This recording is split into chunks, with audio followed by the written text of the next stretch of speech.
Ini yang bikin aku merasa gagal jadi ibu. Merasa gagal jadi ibu karena baru tahu kalau si kecil tidur yang ngorok itu bukan lucu. Ternyata itu alasan tubuhnya yang ngasih tahu kalau ada yang gak beres di pernapasannya. Ini gak bisa dianggap sepele karena penyebabnya bisa macam-macam. Salah satunya bisa karena pembengkakan amandel. Ngeri banget kan? Kalau ternyata benar karena amandel, si kecil harus segera dikasih madu Flybe. Flybe bisa meredakan amandel, bahkan yang udah berkurang T3 loh. Gak kaleng-kaleng kan? Bisa meredakan amandel T3 tanpa OP lagi.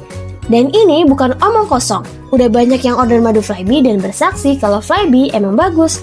Kalau kata aku, ibu di rumah juga harus buruan beli madu Flybe. Belinya di sini ya.